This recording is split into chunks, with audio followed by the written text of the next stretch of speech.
الحمد لله رب العالمين، وصلى الله وسلم وبارك على نبينا محمد وعلى آله وأصحابه أجمعين، وبعد.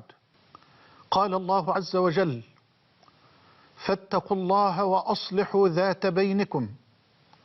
وقال سبحانه: لا خير في كثير من نجواهم إلا من أمر بصدقة أو معروف أو إصلاح بين الناس.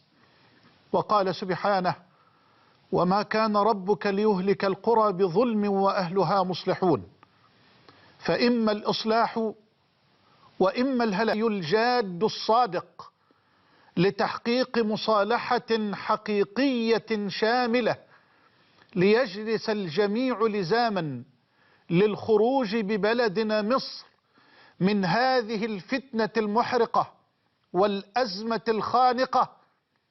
حاولت بكل ما أستطيع في الأيام والليالي الماضية كل المؤسسات وبعض الرموز الدعوية والسياسية والفكرية للخروج ببلدنا من هذه الأزمة الخطيرة التي أخشى أن يواجه فيها الأخ أخاه، وأن تسفك الدماء، وأن تمزق الأشلاء، وأن تدمر الممتلكات، وأن تحرق المكتسبات.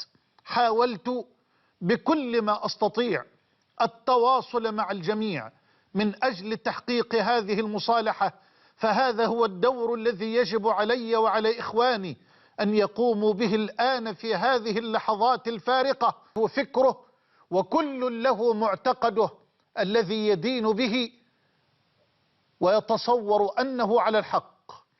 ولذا ما خرجت اليوم إلا إبراء للذمة أمام الله عز وجل وأمام الأمة، ولأذكر بكلمتي التي أملكها. أذكر بقول الله جل وعلا وبقول رسول الله صلى الله عليه وسلم: أمة الدماء، بقول ربي وقول نبيي. قال الله تعالى: من أجل ذلك كتبنا على بني إسرائيل أنه من قتل نفسا بغير نفس أو فساد في الأرض فكأنما قتل الناس جميعا، ومن أحياها فكأنما أحيا الناس جميعا. أذكر الشعب المصري كله بقول الله عز وجل: ومن يقتل مؤمنا متعمدا فجزاؤه جهنم خالدا فيها وغضب الله عليه ولعنه وأعد له عذابا عظيما.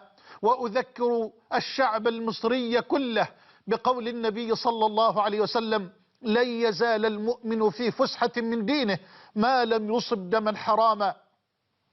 وبقوله صلى الله عليه وسلم: قتل المؤمن أعظم عند الله من زوال الدنيا.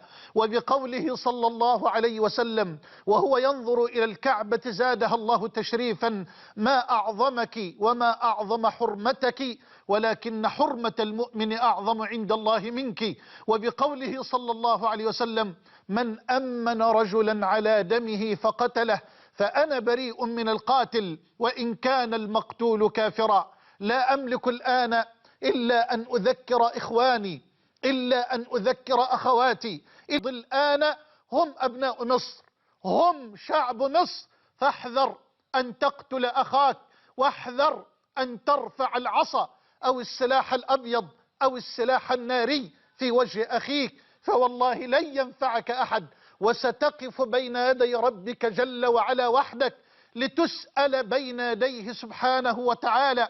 احذر أن تلطخ يدك بالدماء المحرمة، وتضرعوا إلى الله عز وجل.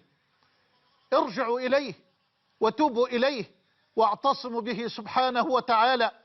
فلا نملك الآن إلا أن نتذلل إليه، أن يفرج الكرب وأن يكشف الهم وأن يزيل الغم وأن يحفظ مصر بحفظه وأن يجعلها في معيته ورعايته. وأؤكد أن الإسلام باق بفضل الله تبارك وتعالى، فلا تخافوا أبدا على الإسلام. ولو ضاع الإسلام بموت أحد لضاع الإسلام بموت سيدنا رسول الله صلى الله عليه وسلم. فاحفظوا دينكم واحفظوا بلدكم واحفظوا دماءكم.